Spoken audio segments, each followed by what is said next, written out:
हवाई जहाज में फ्यूल भरना कोई मामूली काम नहीं है। ये एक बहुत ही हाई रिस्क ऑपरेशन है जहां सुरक्षा से बढ़कर कुछ भी नहीं होता। तो चलिए एयरक्राफ्ट फ्यूलिंग की दुनिया में चलते हैं और उन जरूरी प्रोटोकॉल्स को समझते हैं जो ग्राउंड पर सभी को सेफ रखते हैं। इस पूरे विश्लेषण में हम फ्यूलिंग से जुड़ी सुरक्षा की हर परत को समझेंगे। हम टारमैक पर मौजूद बड़े जोखिमों से शुरुआत करेंगे, फिर अलग अलग सेफ्टी जोन्स को जानेंगे, समझेंगे कि फ्यूलिंग से पहले पावर डाउन क्यों जरूरी है, बॉन्डिंग का सही सीक्वेंस क्या है और आखिर में फ्यूल के अलावा दूसरे ऑन साइट खतरों से कैसे निपटना है। भाग 1, टारमैक पर ऊंचे दाव। देखिए, किसी भी प्रोसीजर में जाने से पहले यह समझना बहुत जरूरी है कि एयरक्राफ्ट फ्यूलिंग का माहौल इतना खतरनाक होता क्यों है। यहां पर जरा सी भी चूक की कोई गुंजाइश नहीं होती। जरा सोचिए, फ्यूलिंग के दौरान स्टैटिक इलेक्ट्रिसिटी का एक छोटा सा डिस्चार्ज, वो नन्ही सी चिंगारी एक बड़ी आग में बदल सकती है। एविएशन फ्यूल बहुत ही ज्यादा ज्वलनशील होता है और जरा सी भी चिंगारी या कोई गर्म सतह भी उसे आसानी से जला सकती है। इसीलिए हर एएमई के लिए इन खतरों के बारे में हमेशा अलर्ट रहना बेहद जरूरी है। चलिए अब आते हैं दूसरे भाग पर, सेफ्टी जोन्स को समझना।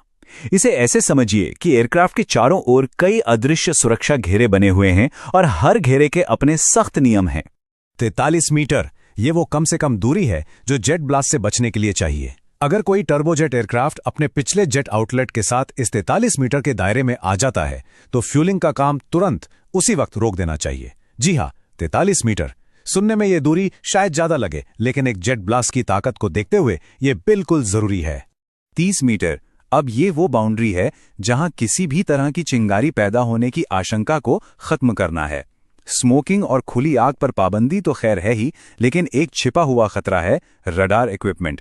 उनकी रेडियो फ्रीक्वेंसी एनर्जी भी चिंगारी पैदा कर सकती है, इसलिए इस जोन के अंदर रडार का इस्तेमाल या टेस्टिंग सख्ती से मना है।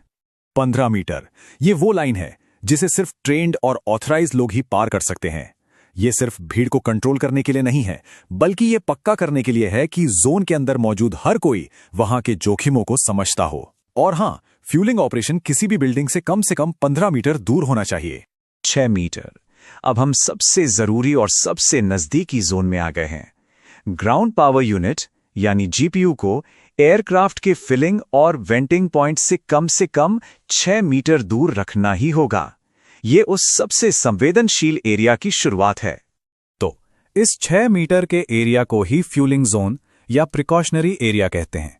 ये एयरक्राफ्ट के फ्यूलिंग पॉइंट, वेंटिंग पॉइंट और फ्यूलिंग इक्विपमेंट से हर दिशा में 6 मीटर तक फैला होता है। यहीं पर आग लगने से रोकने के लिए सबसे कड़े नियम लागू होते हैं। ये स्लाइड इन दोनों जोन्स के फर्क को बहुत अच्छे से दिखाती है। 6 मीटर वाले फ्यूलिंग जोन के अंदर नियम बहुत ज्यादा सख्त हैं। यहां तक कि ऐसे जूते भी नहीं पहन सकते जिनसे चिंगारी पैदा हो। और एक बात पर गौर कीजिए, ऑक्सिलरी पावर यूनिट यानी एपीयू को फ्यूलिंग से पहले ही स्टार्ट करना होता है। ऐसा इसलिए क्योंकि एपीयू स्टार्ट होने में एक छोटी सी चिंगारी पैदा हो सकती है और हम वो चिंगारी फ्यूल वेपर्स के आसपास बिल्कुल नहीं चाहते। चलिए अब तीसरे भाग पर चलते हैं, फ्यूलिंग से पहले पावर डाउन। हमने बाहरी खतरों को तो कंट्रोल कर लिया, अब यह पक्का करना है कि एयरक्राफ्ट खुद एक सेफ मोड में हो ताकि किसी भी तरह के इलेक्ट्रिकल सोर्स से आग लगने का कोई चांस ना रहे। तो ये है जरूरी शटडाउन चेकलिस्ट। इंजन और इग्निशन स्विच तो बंद करने ही हैं, लेकिन रडार और रेडियो सिस्टम पर खास ध्यान देना होता है। ये पावरफुल सिस्टम्स इलेक्ट्रोमैग्नेटिक एनर्जी छोड़ते हैं जो फ्यूल वेपर्स को जला सकती है, इसलिए इन्हें पूरी तरह से बंद करना ही होगा। चौथा भाग, सबसे जरूरी बॉन्डिंग सीक्वेंस। हम सबने कभी ना कभी स्टैटिक शॉक महसूस किया है, जैसे किसी दरवाजे को छूने पर हल्की सी चिंगारी निकलती है। अब सोचिए कि वही चिंगारी फ्यूल वेपर्स के पास हो। बॉन्डिंग और अर्थिंग इसी खतरे के खिलाफ हमारी सबसे बड़ी सुरक्षा है। इस सीक्वेंस को इसी क्रम में फॉलो करना होता है। पहला कदम, एयरक्राफ्ट और फ्यूलिंग इक्विपमेंट को एक साथ बॉन्ड करें। इससे दोनों के बीच का वोल्टेज डिफरेंस खत्म हो जाता है। दूसरा कदम, इस बॉन्डेड सिस्टम को अर्थिंग पॉइंट से कनेक्ट करें। इससे कोई भी स्टैटिक चार्ज जमीन में चला जाता है। और सिर्फ उसके बाद तीसरा कदम, फ्यूल वाल्व खोलें और फ्यूलिंग शुरू करें। यह एक ऐसा नियम है जिसे कभी नहीं भूलना चाहिए। बॉन्डिंग को हमेशा फ्यूलिंग से पहले कनेक्ट करना है और फ्यूलिंग रुकने के बाद ही डिस्कनेक्ट करना है। यह नियम पत्थर की लकीर है और यही हमें स्टैटिक डिस्चार्ज से होने वाले हादसों से बचाता है। और जब फ्यूलिंग पूरी हो जाए तो प्रक्रिया उतनी ही जरूरी है, बस उल्टे क्रम में। पहले फ्यूल का फ्लो रोकें, मतलब वॉल्व को पूरी तरह बंद कर दें, और सिर्फ उसके बाद जब सब कुछ सेफ हो तब बॉन्डिंग कनेक्शंस को हटा सकते हैं।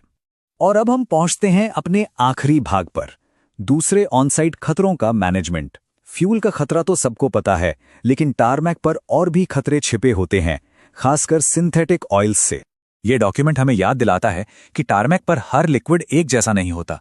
सिंथेटिक ऑयल, जो एयरक्राफ्ट के कई सिस्टम्स के लिए जरूरी हैं, अगर सांस के जरिए अंदर चले जाएं तो सेहत के लिए बहुत खतरनाक हो सकते हैं। इस खतरे को हल्के में बिल्कुल नहीं लिया जा सकता। तो इन जोखिमों को देखिए, जहरीली भाप, आंखों और स्किन को नुकसान, और यहां तक कि एयरक्राफ्ट के पेंट वर्क को भी नुकसान। ये साफ है कि पर्सनल प्रोटेक्टिव इक्विपमेंट यानी पीपीई जैसे ग्लव्स और गॉगल्स कोई ऑप्शन नहीं है, ये बिल्कुल जरूरी है।